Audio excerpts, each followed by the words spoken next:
Okay, I was going to say I'm very happy to be back in Krakow, but by the looks of things in this room, yeah, this is the problem when you disappear for a year and you come back and you expect everything to be the same, but of course it's not. Hopefully another couple of, come on in guys, don't be shy, please. In, bring your neighbors, your aunts, your uncles, your kids. So, just a quick introduction from my side. And actually, the audience is probably just close friends and colleagues. so it's absolutely brilliant, love it. I actually know all of your names and your family names and how many kids you have. So it's a very intimate kind of fireside chat presentation. I kind of regret going solo because having a panel might have brought more people in here. But my introduction is Peter Mitchell. I'm working in Geneva. I work for a company called ST, Microelectronics. I'm relatively new to the company. I joined the company exactly a year back, September, October. My background is finance. I've spent 28 years in finance and 1 year in HR. So it's proof, living proof that you can transition from finance to HR. I still have no idea what's happening in HR. But one thing I do know, and one thing I believe quite well, is people. And my background is all around transformation and building global business services for ABB. So my previous company was ABB. I led the center here in Krakow for 5 years. It was the best job I ever had in my entire life. And it's very hard to live up to such a role because you get involved in everything. So HR was predominantly one of the main ingredients to being successful because you need to deal with people. It's not about finance and closing the ledger on time and making sure that, it's about making sure that the people are okay. And being here as a leader during the pandemic was daunting, but extremely rewarding because we made sure people were safe and that they had a good kind of environment that they could work in. Now, is it a bird? Is it a plane? I was hoping they'd put on some Superman music to bring me up here, but last time they tried to play music, they couldn't stop it or it went on too long and it got a bit confusing. So the point is, guys, the transformation I'm going to talk about is an ultra super transformation. It's one of the attractions that myself as a leader, after spending so much time in one company, I made the step to go somewhere else in the sense that it had all of the ingredients to fail miserably or be extremely successful. Because this transformation I'm going to talk about it's changing processes, it's changing systems, it's changing people. Changing people in the sense of their skills, which part of the organization they belong to, and how to kind of put an operating model in place for HR. And it doesn't matter if it's a target operating model for finance or procurement or HR or IT.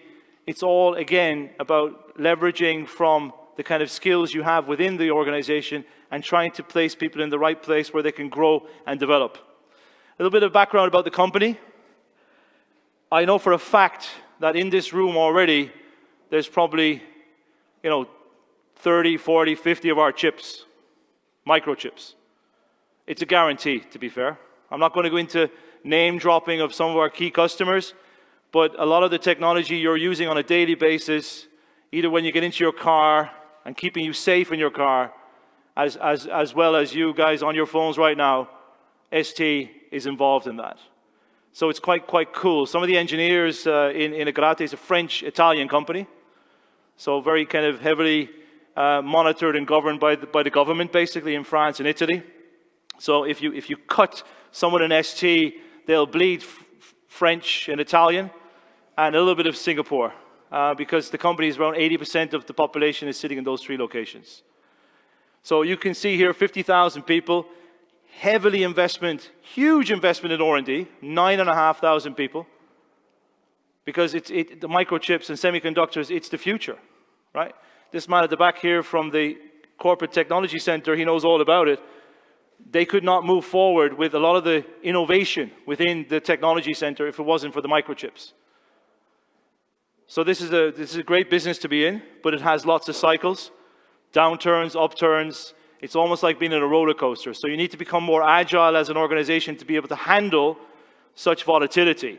And I'll talk a little bit about how we're going to place a little bit more agility and flexibility into our HR organization. You can see our sales and marketing quite strong as well across the globe. 14 main manufacturing sites. We have back end and we have front end, and we hit around 17 billion in revenue in 2023, with the aspiration to grow. And that growth is not coming as fast or at the time that we believed it would.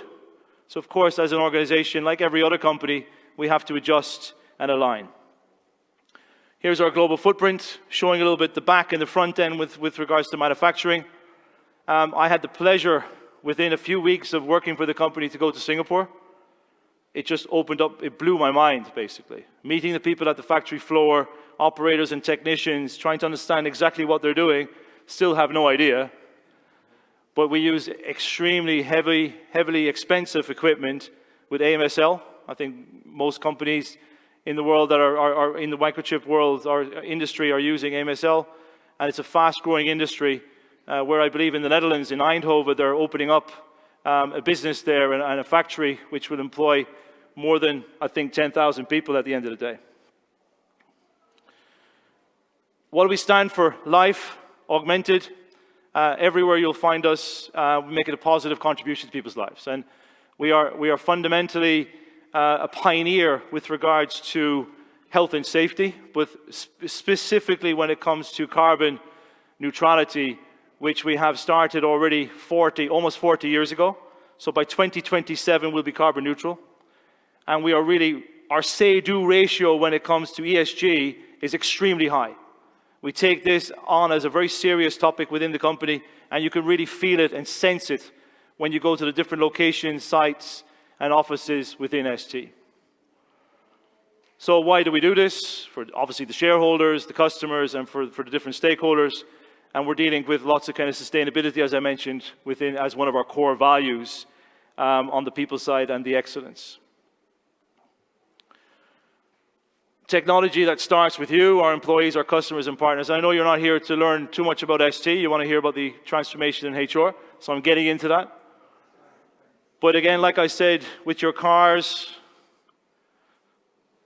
with your smart devices that you're having, it's impacting everybody's life. As simple as that. So you'll find us all over the place. Let's now take a little bit of a step away from the kind of organization and think about call it a burning platform or a need for change. Like every other transformation, it just doesn't happen overnight. It takes time. The executive committee have to sit together and see, what are we going to do? Why do we need to make this change? And the company has grown by 60% over the last probably 7 to 8 years, just through the roof. Now, if you grow that quickly, the space you're in, the room you're in, is not big enough, right? So the processes you have designed on a site level, which made sense at the time, it was, designed that way, and it worked that way for a long time. The systems you have within your company, they worked for a long time, but they're not sustainable for the future. You're after outgrowing a lot of these things. And the people are not, let's say, positioned and placed and set up from an organizational standpoint in the right way, which is called the operating model. Now, here's our burning platform. In 2021, the CHRO came in and did a review and assessed where are we today versus where we want to get to. And this program started called Horizon. I'm a firm believer when you lead a program, when you drive change in a company, it should not last any longer than 1,000 days. 3 years. Big programs like this. Systems, process, people, everything changing at the same time. It's a circus. And you have to have structure and governance around us to make it work. So we had a lack of standardization within HR. We still do. So like I said, everything was done kind of on site level, and the directors of HR locally were given the mandate, the empowerment to change those processes that made sense for their local organization. Lots of sites in France, lots of locations in Italy, where, of course, many variations across the same process. And typically, when you have an operating model, think about a house. The house is the foundation. In that foundation are your systems, your tools, your technology. Think about compliance, think about policies. It's the foundation that keeps you and allows you as a license to operate. Inside the house, you have different rooms. One of the rooms that we have always had, is HR business partners. Now, the previous panel, we're talking about HR, or not HRBPs, but BPs in general. What makes up a business partner? You can't be a business partner if you're bogged down with lots of administrative activities, day-to-day kind of things that are coming in, operations that are making you so preoccupied, you have no time to talk to the business. You can't spend any time with the business to ask them, how are you growing? What's your strategic direction for the next couple of years, and how can I help you? So the operating model we're putting in place is to ensure that we alleviate the pressure from the HR business partners, that we create an organization called People Services. And yes, we're quite late in the game. If you look at other semiconductor microchip companies in our industry, our competitors, they're all far more advanced than us when it comes to global business services, HR services. So we're kind of really at infancy. And it's a very exciting time as a leader to step into an organization like this, because lots of things to do. Keeps me busy, keeps the team busy. And you can really see and tangible change, which I'll talk about as well. So alleviating pressure from business partners, making sure we instill some standardization. And of course, what's come out of this the last year, just before I joined, probably a couple of months, 4 or 5 months before I joined, is the creation, the inception, the build-up of centers of expertise, which was a completely new concept. COEs around end-to-end talent, from onboarding, from hiring to retiring, from onboarding and talent acquisition, performance management. Think about reviews, talent review. Who have you got inside your pool of resources, and are they ready to grow now or go to the next role, or do they need some help? Succession planning. Do we have the right leadership behind us, and middle management? Are they supported by successors? Our exco, so the senior leaders of the company, I think 50% will retire in the next 2 years. That's not good. It's good, but it's not if you don't have successors coming in from the business. So it's very important to kind of, as HR, to keep this in mind and help the business ensure that they have the right succession planning. And one of the areas that we have been working on, it's super exciting, but very scary. It's integrated talent intelligence, I2I. Integrated talent intelligence is all about a skill-based organization, ensuring that you understand the skills you have in-house, what type of proficiency they have, the employees, versus the proficiency they need to have, and what type of learning and development, which is also part of your end-to-end talent, opportunities you need to put in front of the employees. Almost like suggestive training that they should take, predicting how they would grow in their career based on their profiles. This is extremely difficult to manage in an organization with 50,000 people, and very few companies are even considering it, and very few companies even still have managed to get it right. So these are the sort of things we're looking at. So our ambition, as you know, a little bit of a kind of a pitch here: innovative, fast-growing, inclusive, high-tech leader. That's where we want to kind of, separate ourselves from the rest, in the sense that we want to be fast-paced. We want to also have the same innovation that we bring out onto the market to our customers within the company as well. I've worked for an engineering company for 17 years, and the technology that was being produced was off the charts when it comes to amazing stuff. But then looking at the internal processes, it was a bit embarrassing. So change should start within the company as well. So this is a massive thing. Huge leadership backup and support from this. So the sponsorship around this program is the CHRO and our digital officer. Every quarter, sit down, where are we with the costs? What have we implemented? What are we just about to implement? What's the impact to the employees? Because this is a very employee-centric program. In the center of everything we're doing, it's for the employee. People first. Biggest asset by far. So focusing on the employee, as I just mentioned, that journey, the employee journey. So great anecdotes in the sense that going to a place near Marseille, we have a big factory front-end organization in Rousset, and I went there in April of this year. And guys, it's beautiful. You never want to leave, right? There's a plateau, there's mountains. ST is probably the best locations, right? We've got, in Geneva, obviously, the mountains there as well. So it's quite nice. So you go to these offices, and we went into the factory. We had a kind of a tour to understand what's happening on the ground. Lots of operators everywhere, very labor-intensive with the wafers and, basically the whole production of the chips. And we met some guy, Laurent, and Laurent was late 50s, and he was giving us a tour of the factory. He was the operations leader within the factory. And he was giving us a tour, super enthusiastic, really kind of like vibrant and jumping around the place. And he said, "It's my last day here." I said, "Oh, you're retiring?" He said, "No, I'm going to go to Catania in Sicily, and I'm going to help them learn how to run the new factory." So my point being, it doesn't matter if you just came into the company a year ago, or you're at the very close to the end of your career, every single person in the company should have an opportunity to do something. Career development, employee journey, very important. And of course, this leadership culture, it's not just mumbo jumbo, it's really come to life within the company as well. So leaders of enterprise, leaders of leaders, leaders of people, everyone has that kind of opportunity to grow. And of course, HR has to be the enabler and make sure that we have the right processes and systems in place and the right advisors to help the people and the business to grow their people. Here's a little bit of the kind of delivering on what we said we would do. So being an attractive employer, ST is not really widely known. Obviously, it is in certain sectors. But if we now come to the market and build global business services, branding is going to be very important. What's our unique selling point? I could talk about chips and I could talk about, where they are and what we're doing with them. But what do we have to offer as a company? The same as every other company who's trying to get talent. User-friendly, tools and systems around people services. So my role, double hat, I lead the program, but I also am developing the people services component within that house of HR.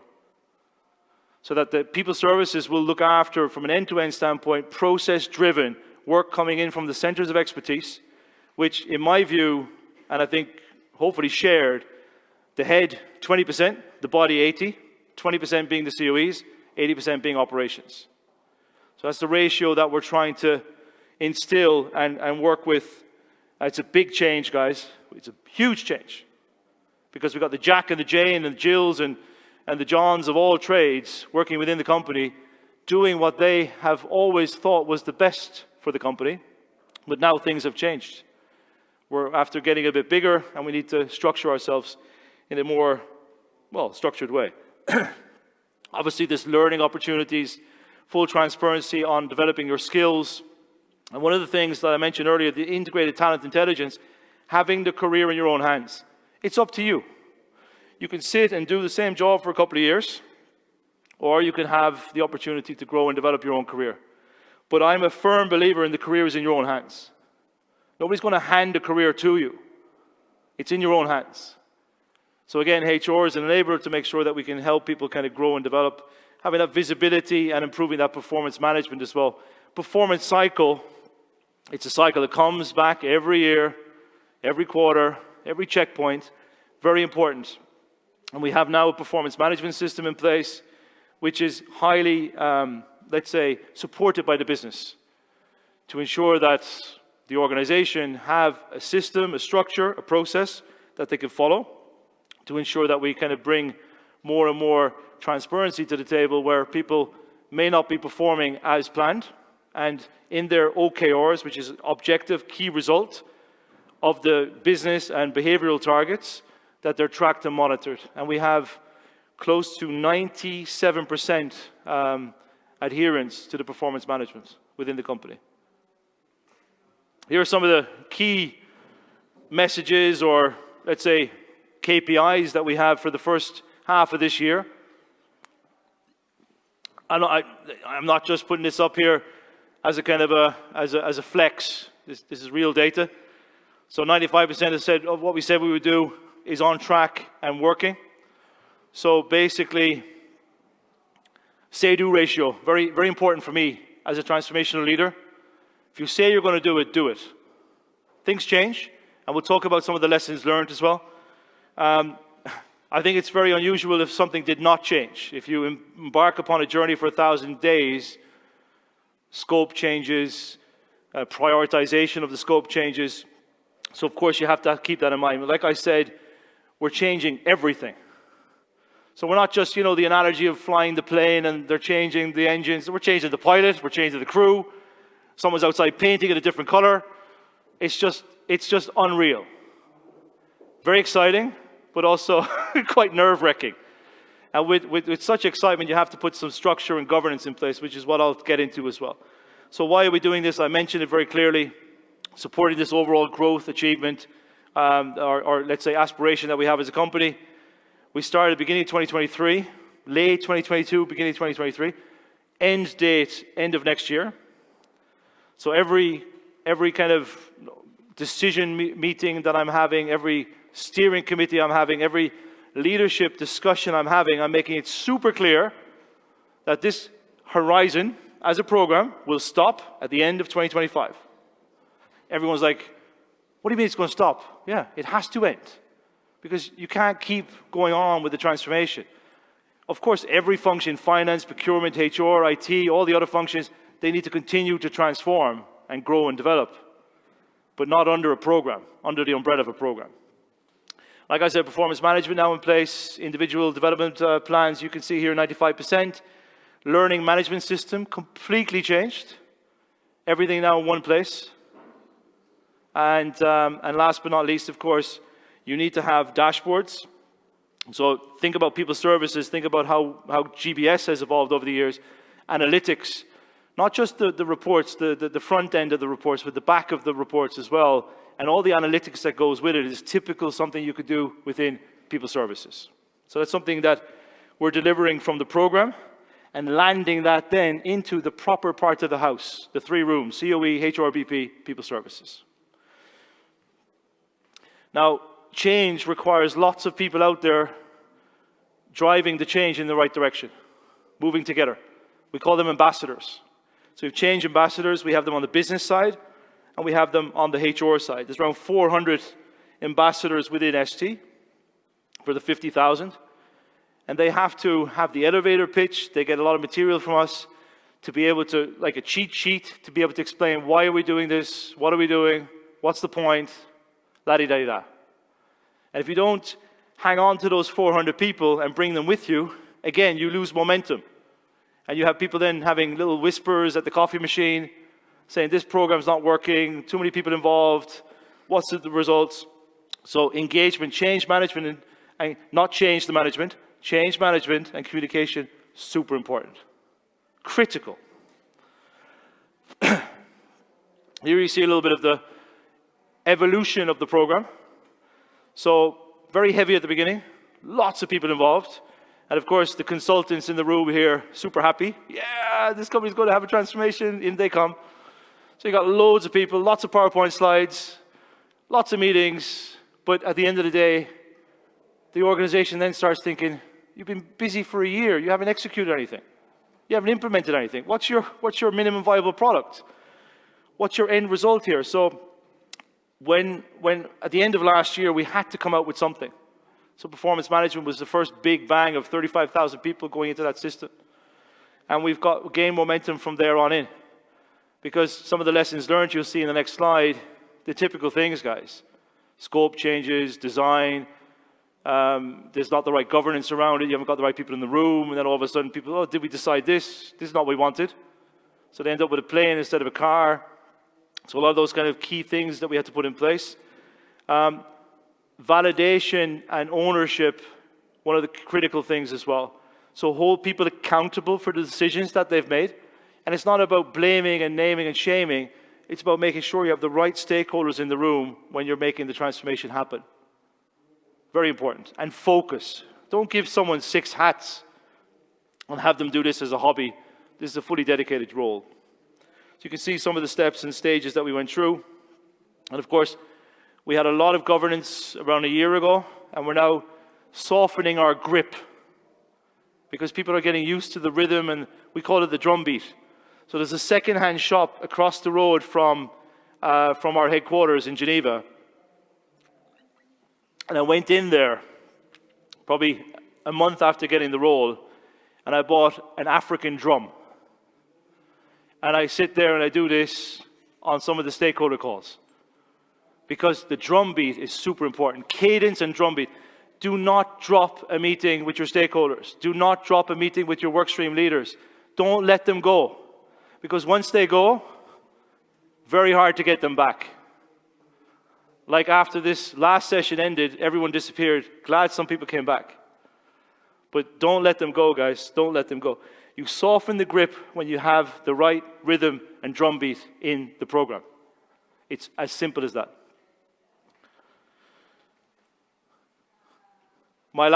Getting to the last kind of slide. I think it is my last slide. So I'll speak slowly because I got 19 minutes to go. And I'm hoping to some questions as well. And again, not a HR person, but now I do feel that the language of finance and HR has become a new language for me. Design. So some of the kind of issues that we've been having, let's say in the program, being super transparent, is again around design. You have a new system, everyone gets excited. So everyone the owners of that particular part of the process, call it the COE workstream leaders, when you have a new toy and an opportunity to customize, let's go wild. I want a special color, I want a button here, I want this, that. So you have to be very careful on design. Because if you start designing something to be too complicated, it's going to cost a lot of money, a lot of frustration, because the thing probably may not even work. And then maintaining it afterwards will have a lot of issues as well. So the main point here is that HR product owners tend to get a bit passionate about the design, and that results then in all sorts of craziness. So we're quite strict lately when it comes to this. We just designed a new process for talent review and succession planning. And we want to stick to what's off the shelf as much as possible, which is in Oracle. Oracle is our primary system, our human capital management system. And we're using kind of, from a technological standpoint, the best of all worlds. We're quite lucky that the CIO was also strong as a supporter and an investor in this program, because we're using cutting-edge technology with regards to AI and looking to see if we could use some of those AI engines from different systems to complement the primary system being Oracle. ServiceNow is another example. I'll talk a little bit about that as well if you guys are interested. And I think one of the presentations we saw from Rakesh, not the 10 steps, the 9 different things that are evolving in our industry. The 9th one, or one of the ones that he was mentioning, is all about this vanilla concept with regards to ServiceNow. We are embarking just upon that journey. So we want to be pioneers with regards to using that as a UX layer. And then everything underneath will be your SAPs, your Oracle, you name it. But ServiceNow will be our main kind of service management system. Again, disconnect with the final users. What matters is the people on the ground. If they don't feel the impact is having a positive result for them, why do it in the first place? We're in the people business.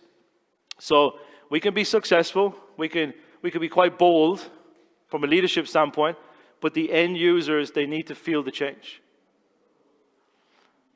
Too frequent plan changes. These are obvious things for some people that have been involved in many years in transformations. The plan is the plan until it's not. And the plan has changed many times. But one thing is for sure, we're still sticking to the aspiration and the vision and the direction and why we're doing this in the first place. That has not changed course. Sometimes you need to prioritize based on budget and based on immediate need coming from the business. So we have lots of, let's say, discussions around the planning for the first half of the year, for the second half of the year, with all the various stakeholders, and we make sure that's signed off. And with the external partners that we're working with as well to implement this. This very heavy, not speedboat, it's not a speedboat, I'm not going to call it the Titanic either, but it's huge what we're trying to do. And last but not least, ownership. accountability. That to me is key. We've been known as the policing agents within the company, which is okay. If you're a GBS leader, you have a different kind of persona that you have to take on. If you're a transformational leader, you need to be a bit tough but fair. So it was quite a big change for me when I walked into that organization a year ago. But learned a lot. I now believe I have some competency in the area of HR, so well, hey. But I also believe that this company is extremely dedicated to making this change happen to be successful in the future. That's my story, that's my message.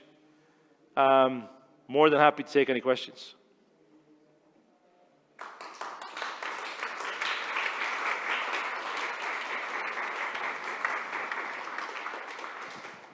Any questions? Okay. Thank God. We didn't agree that before, just to make it clear. Peter, I think, first of all, a comment and reflection. I've never seen a finance professional running HR transformation so successfully, so really big credit to you. I think it comes down to the passion, and doesn't matter which function you know, but what's your passion and your mindset, and that's very important, I think, in our business. But my question is about your moment of pride. What was the biggest moment of pride? You've been working very hard on this transformation, but what was the biggest moment of joy? And it's not over yet, so maybe you can share some examples when you said like, oh, really, I've achieved this, I'm proud of that. So, not me, but the team. I mean, leading is one thing, but the team around it is crucial to have the right people. So very proud of my team. I have a very lean transformational office. I have 3 people. That's it. Right? So exceptionally lean. 1 change manager, 1 PMO, and 1 what we call a VIE, almost like a student coming from Paris. That's it. That's us. And I borrow then resource from internal communication, but very proud of the team. So the way we huddle, the way we communicate, talking every week about what are the priorities, the setup is good, the atmosphere is good, fun. And I think most of you guys know me. If you don't bring fun into this, then what's the bloody point in anything? So there's a lot of fun involved in this. So we're doing some really serious things for the company, but fun. Has to be fun. And we just got rewarded for the performance management implementation from the CEO. So the kind of internal CEO Star Awards. And the team got rewarded, and they basically got the prize a couple of weeks ago.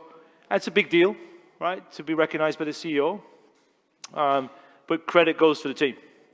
They worked day and night, massively changed the communication around it and brought it to life. And not easy to talk about a very kind of dull topic called performance management. Nobody wants to be judged. Everyone wants to be judged, but nobody really wants to be judged. So sitting there with your manager and having a kind of a proper system in place, to be rewarded for that, I'm not so sure many people were happy. But those are the kind of proud moments the last couple of months, yeah. Thank you. Thanks for sharing that. Sure. Anyone else?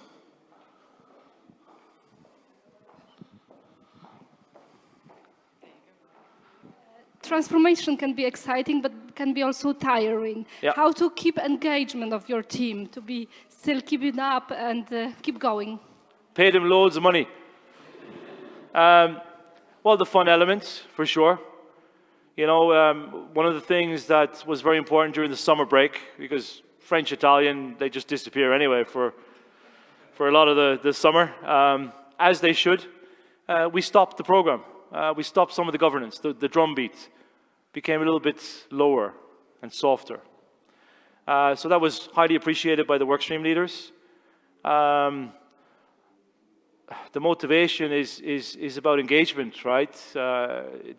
By the way, there's been loads of problems. It's not like all smelling of roses. It's HR, right? HR equals problems. It's different to finance. Finance is very kind of numerical and ones and zeros, but HR is emotions. So that's been quite challenging, and not always everyone agreeing on the scope, but it's about bringing people together. And you know, most people that have worked with me closely, they know that I carry around a lot of elephants. Not real elephants, but stuffed animal elephants. And And I had a workshop with the centers of expertise, the future leaders of people services, and the transformational team a year back. And I put this big pink elephant into the middle of the room.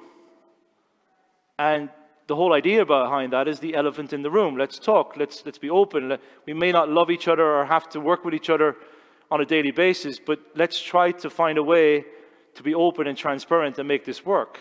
So those are the kind of ingredients that I normally would pick, and it does wonders, because it's funny, but it's also quite serious. And people are not afraid then to speak up. Because if someone keeps something bottled up, not good. And I'm working with a former colleague of mine in the company, where even this transformation has driven that person mad, and me also mad, and both of us mad with each other. So again, emotions, and being able to address that elephant in the room very quickly, and making sure that people have the opportunity to celebrate successes. You have to celebrate success. Unfortunately, I was in Asia when they were all having champagne showers in Geneva 2 weeks ago with this reward. But again, it's their reward, right? And let them know that they're doing great. Tell your people they're amazing. And they'll just work above and beyond.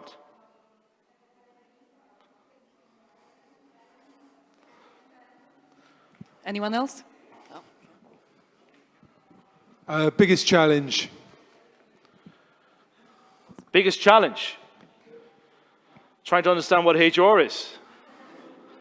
You know, I wasn't hired because of my HR acronyms or background. I was hired because of working with people. But the biggest challenge was to understand the HR function. And it's still hard for me to understand it. You could say it's not rocket science, it's relatively simple, but if you really go deep into the process, there are lots of complications in there that you have to be careful of. So I suppose trying to strike the balance between understanding the function and respecting the people in the organization who have been doing this for many, many years, and not trying to be too cheeky. So I can talk, right? Everyone knows I can talk, but my biggest challenge was to keep my mouth shut, keep my trap shut, and to listen. And that was hard for me at the beginning, because I came from a very comfortable function. I knew it backwards. I've lived my entire life in GBS.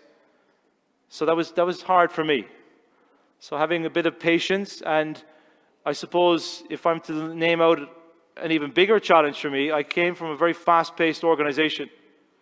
Change was happening so quickly. Execution, execution, execution. And I went through a very difficult change in that organization where I had to let go of a lot of people. And that personally touched me because I'm a people person. But it was necessary for me to do that, to have a bit more of a rounded leadership role and skills. But I'm a bit impatient sometimes. I think, why are we having the discussion about this? Just get it done. And the organization is not moving as fast as I would like to sometimes. And that's hard. But again, it's about patience and count to 10 and go for a walk and go to the secondhand shop and buy something else crazy. So those are my biggest challenges, yeah. I'm my own worst enemy, basically. Yeah? Okay, anyone? Congrats, Peter, first of all. Looks Thanks, impressive. What I loved was the concept of those 400 ambassadors that you equipped with the pitches, material, so like the change management. The change management was like happening by itself, yeah, so that was really fantastic, and it's a fantastic approach. My question is, another thing that I liked is this agile approach, okay, so you are evaluating every, I don't know, month or like quarter what is happening and adjust the plan. Did you really have to significantly change the design because you saw that something was not working as you expected? That's And what is what? And what it was? Yeah. Thank you. Yeah. So we had a flaw in the performance management design, which was pointed out and quite embarrassingly by the CHRO. And why? Why was that? Because there were too many people involved in the decision making at the time that was being designed. And, you know, you have too many people involved, too many captains on the ship, you're going to end up hitting the iceberg or hitting some land, you know. So that wasn't good. So we made it now very clear, the accountability and the responsibility. Who's accountable? Who's neck to choke? Which is where I got a little bit of the reputation of being a bit tough, because I said, look, we can't have 20 people, you know, involved in deciding on the design. It's one person. So we brought into play something called process ownership in the areas of the centers of expertise. Because the head, being the 20%, they need to decide on the design and the direction and the policies. And then the rest of us, from an operational standpoint, can do the execution. So we made that very clear where the line is. It's called RACI. It's your target operating model being effectively put in place. And if you're building a new organization, it's very confusing because people they don't know what their role is, so you have to make it clear. You're supposed to do this. Off you go. So that was the biggest challenge. We missed a little bit the trick, and the functionality is not exactly what we would like it to be. So you do pulse surveys, I learned something recently, I don't know what it's called, like a yardstick to see how it works. And we now have lots of change requests, as always, that we have to put into the IT department to make sure that they run this from a normal cycle of change, and take away some of the frustration from the leadership because they expected one thing to happen and something else happened. It's not a biggie, but it was a flaw in the design as a result of too many people involved.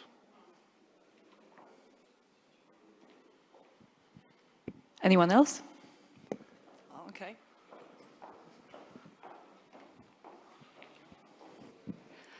How did you deal with change management? What was your strategy, especially in European countries like Italy, France, Germany?